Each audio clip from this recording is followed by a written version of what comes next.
एकजना महिला मित्रसँग हिजो भेट भयो र उहाँको 2 वर्षदेखिको डिप्रेसनको हिस्ट्री थियो र त्यो डिप्रेसनको कारण उहाँले के भन्नुभयो थाहा छ हजुरलाई? उहाँको श्रीमानको घुराइ।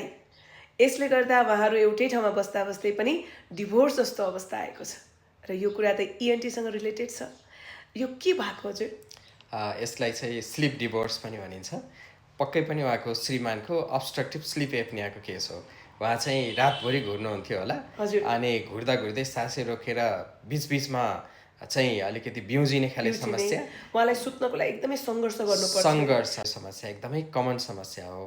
अब यसलाई चाहिँ यदि देखियो भने चाहिँ समयमै उपचार गर्न किन जरुरी छ भने रातभरि श्वास रोकिने छोड्ने त्यो स्ट्रगलले गर्दा अक्सिजनको मात्रा कमी हुन्छ कि मुटुलाई पनि असर गर्न सक्छ।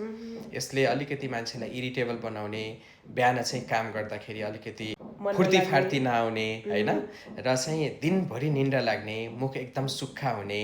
यसको कारणहरू पत्ता लगाउन सकियो भने कति केसमा होइन धेरै केसमा चाहिँ यसमा रिजल्ट आउँछ कि जस्तै मोटोपन छ, मोटोपन घटाउन मात्रै सकियो भने पनि, अनि नाक कान घाँटी विशेष गरिकन श्वास फेर्ने सिस्टममा कहीँ कतै बाधा अवरोध जस्तै नाकको हड्डी बाङ्गो, टन्सिल ठुलो ठुलो, नाकको पछाडिको एडेनोइड ग्रन्थि ठुलो बच्चाहरूको केसमा, र चाहिँ टन्सिल ठुलो छ, श्वास नलीमा कहीँ कतै ब्लकेट छ भने त्यसलाई सानो सर्जरी गरिदियो भने पनि उहाँलाई निको पार्न सकिन्छ। बच्चामा पनि हुन्छ है यो? हुन्छ, बच्चाहरूमा पनि टन्सिल एडेनोइड ठुलो हुने केसमा अब्स्ट्रक्टिभ स्लिप एप्निया हुन्छ। अनि कहिलेकाहीँ यो यसले गर्दा हाम्रो ज्यानलाई पनि खतरा हुन सक्ने चान्सेस हुन्छ नि। कति केसहरू हामीले सुन्छौँ नि, राति सँगै परिवार खाएर मजाले बेडमा रेस्ट गरिरहँदाखेरि राति त छैन मान्छे। कसरी यसलाई चाहिँ अलिकति बुझ्ने, नआत्तिकन समयमा यसलाई उपचारको लागि अगाडि बढियो भने चाहिँ समाधान मिल्छ। लाइफस्टाइल मोडिफिकेसन र अलिकति तौल घटाउन उहाँले सक्नुभयो भने पनि धेरै राम्रो रिजल्ट आउँछ। अनि यो तौल भएकैमा हुन्छ कि कहिलेकाहीँ चाहिँ तौल ठिकै हुनेकोमा पनि हुन्छ?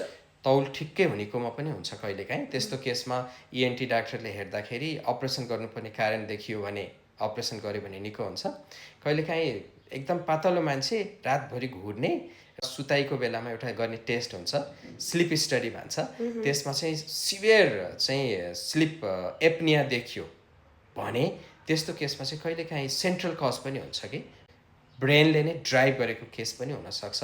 त्यस्तो बेलामा चाहिँ फेरि सिप्याप भन्ने मेसिन लगाएर राति सुत्ने बेलामा एउटा श्वास फेर्ने मेसिन लगाएर पनि यो घुराइबाट बच्न सकिन्छ।